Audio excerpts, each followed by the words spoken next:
آپ میری بات نہیں سمجھ رہے. ہم اس قرآن کریم کو خود بھی پڑھیں, اپنی اولاد کو بھی پڑھائیں, آئندہ نسلوں تک آگے قرآن کریم کو لے کر چلیں, تاکہ قرآن نے تو قیامت تک رہنا ہے, ہماری نسلیں بھی خدمت قرآن میں قیامت تک رہیں. اور میرے دوستو, میں یہاں ایک بات سمجھانے کے لیے کہتا ہوں, ہمارا تعلق اہل سنت والجماعت احناف دیوبند سے ہے. میں نے کئی بار یہاں اہل سنت والجماعت احناف دیوبند پر بات کی ہے. میں علماء دیوبند کے کردار پر دیے گئے عنوان کے مطابق چند باتیں عرض کرتے لگا ہوں. دیوبندیت کا مطلب کیا ہے؟ دیوبندیت کسے کہتے ہیں؟ دیوبند کسی مذہب کا نام, کسی فرقے کا نام ہے؟ جی نہیں. دیوبند اسلام کا ایک بہت بڑا گلشن اور آبیاری کرنے کا نام ہے. دارالعلوم دیوبند یہ ہندوستان کے ضلع سہارنپور کے علاقہ دیوی بند, جسے آج دیوبند کہتے ہیں, وہاں پر یہ مدرسہ قائم ہے. اس کی وجہ سے خود کو دیوبندی کہا جاتا ہے. سوال ہوگا, دیوبندی کہنے کی ضرورت کیا ہے؟ مسلمان کہنے پہ بات پوری تھی. دیوبندی کہنے کی ضرورت کیا ہے؟ مسلمان کہنے پہ بات مکمل تھی. تو یہ بات یاد رکھیں کہ مسلمانوں کا اسلام آیا عرب سے ہے, پہنچا بر صغیر پاک و ہند میں ہے.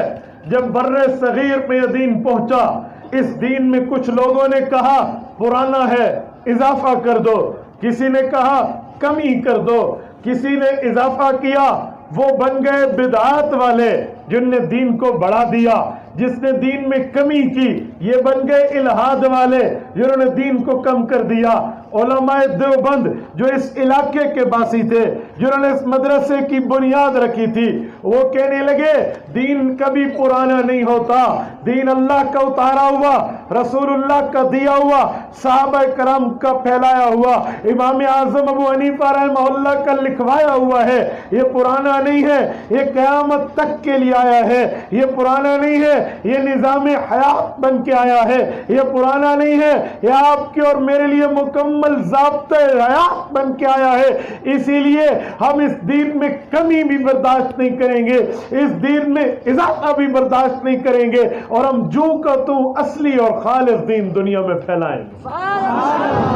نعرہ تکبیر, سر بکف سر بلند, سر بکف سر بلند, علماء حق, علماء دیوبند, حضرت مولانا مفتی عبدالواحد قریشی صاحب.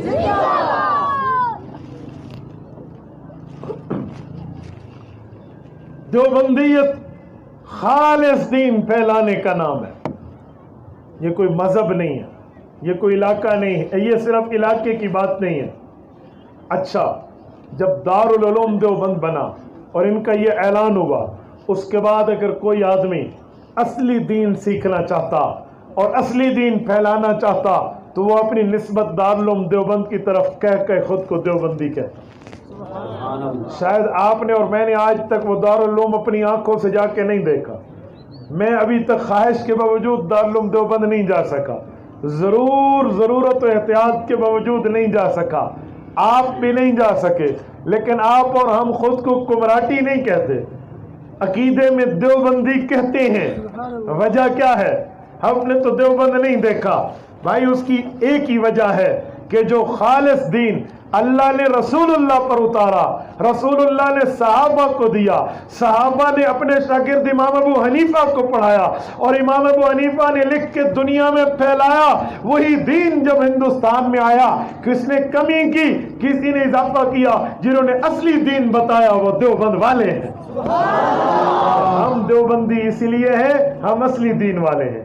اب علاقوں کی بات نہیں ہے, اب زمین کی بات نہیں ہے, اب ٹکڑے کی بات نہیں ہے, اب خالص دین بتانے, سنانے, پھیلانے والوں کا نام علماء دیوبند ہے.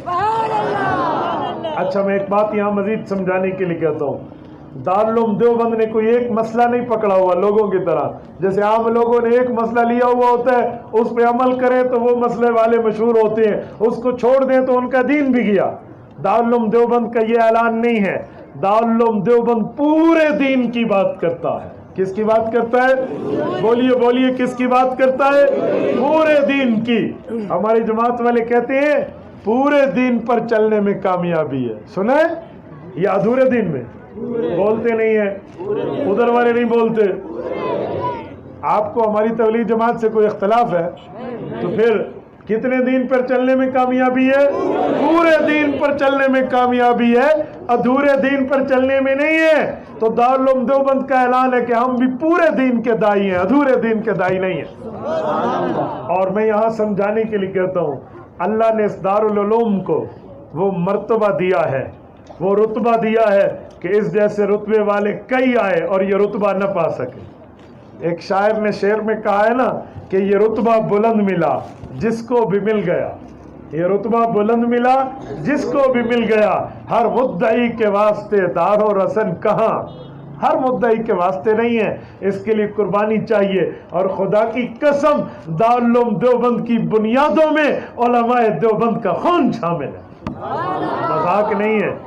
شاملی کے میدان میں حجت الاسلام والمسلمین بانی دارالعلوم دیوبند حضرت امام مولانا محمد قاسم نانوتوی، اللہ اس کی قبر پہ کروڑوں اور رحمتیں نازل فرمائے، حضرت نانوتوی کی قربانی شامل ہے، حضرت نانوتوی کا میدان شاملی کے جہاد کا شامل ہے، حضرت نانوتوی کی روپوشی شامل ہے، حضرت نانوتوی کی گرفتاری شامل ہے، حضرت مولانا رشید احمد گنگوہی کی فقاہت شامل ہے، حاجی عابد حسین کا تقوی شامل ہے، شاہ رفیع الدین کی محنتیں شامل ہیں، ملا محمود کی استاذی شامل ہے، محمود الحسن طالب علمی شامل ہے۔ ان سب نے مل کے اخلاص کے ساتھ تہجد کے مصلوں پر بیٹھ کر میدان کارزار میں تلوار چلا کر دشمن کی آنکھوں میں آنکھیں ڈال کر علمی چشمے اور فوارے دنیا میں عام کر کے تقوی، اخلاص اور للہیت کی بنیاد پہ یہ دارالعلوم دیوبند قائم کیا۔ یہ مذاق نہیں ہے۔ اس پر ایک میں جملہ آپ کو کہوں، مولانا شاہ رفیع الدین رحمہ اللہ جو دارالعلوم دیوبند کے محتمم اول ہیں، رات کو سوئے ہیں اور زیارت رسول سے مشرف ہوتے ہیں۔ حضور پاک علیہ السلام کی خواب میں زیارت ہوئی اور آپ اور ہم مسلمانوں کا عقیدہ اور نظریہ ہے، حضور پاک نے فرمایا من رآ فی المنام فقد رآنی فإن الشیطان لا یتمثل بی، فرمایا جس نے خواب میں مجھے دیکھا تو اس نے مجھے دیکھا، شیطان میری شکل اختیار نہیں کر سکتا۔ حضرت رفیع الدین فرماتے ہیں اللہ کے رسول کے ہاتھ میں ایک چھڑی ہے، ایک اسٹک ہے، ایک عصا ہے، ایک ڈنڈا ہے۔ حضور پاک علیہ السلام نے یوں ایک گول دائرہ مارا اور مجھے کہا کہ یہ گول دائرہ ہے، ادھر مدرسہ بنا لو۔ آپ علیہ السلام کا خواب ختم ہوا، حضرت شاہ رفیع الدین صبح اٹھے ہیں تو نماز میں مصروف ہو گئے ہیں۔ اب کس نے سوچا ہوگا کہ جو خواب تھا کیا وہ بطور اللہ کی قدرت وہ واقعی نشان بن چکا ہوگا؟ کس نے سوچا تھا؟ کہتے ہیں میں اس جگہ پہ گیا جس جگہ پہ حضور پاک علیہ السلام نے رات نشان لگایا تھا، تو میں اپنی آنکھوں سے دیکھ رہا ہوں وہ نشان واقعی موجود ہے، اس پر مدرسہ قائم ہے۔ آج اس جگہ کا نام ہے نو درہ، اسے نور درہ بھی کہتے ہیں، نو درہ بھی کہتے ہیں۔ 9 سوراخوں پر مشتمل وہ نور درہ موجود ہے۔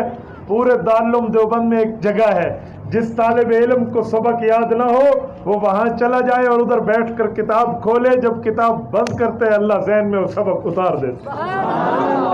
اسی لیے دارالعلوم دیوبند کے ترانے میں یہ شعر شامل ہے کہ خود ساقی کوثر نے رکھی میں خانے کی بنیاد یہاں، رسول اللہ صلی اللہ علیہ وسلم۔ میں خانہ کا معنی جس جگہ جام شریعت پلایا جائے، یہ وہ میں خانہ مراد ہے۔ فرمایا خود ساقی کوثر نے رکھی میں خانے کی بنیاد یہاں، تاریخ مرتب کرتی ہے دیوانوں کی روداد یہاں۔ اور میرے دوستو، اللہ نے دارالعلوم دیوبند کو ایک استاد ایک شاگرد سے چلایا تھا۔ استاذ کا نام ہے ملا محمود، شاگرد کا نام ہے محمود حسن۔ یہاں پر الف لام نہیں ہے الحسن پہ، محمود حسن ہے، لوگ اس کو محمود الحسن کہتے ہیں۔ حضرت شیخ الہند کے نام میں الحسن پہ الف لام نہیں ہے، مضاف الیہ معرف باللام نہیں ہے، یہ محمود حسن ہے۔ شیخ الہند جسے دنیا جانتی ہے، یہ دارالعلوم دیوبند کے پہلے شاگرد ہیں۔ استاذ کے سامنے بیٹھ کر ایک استاذ اور ایک شاگرد نے مدرسہ شروع کیا ہے، ایک انار کے درخت کے نیچے بیٹھ کر شروع کیا ہے، اور خدا کی قسم آج اس کا فیض 4 دانگے عالم میں پھیلا ہوا ہے۔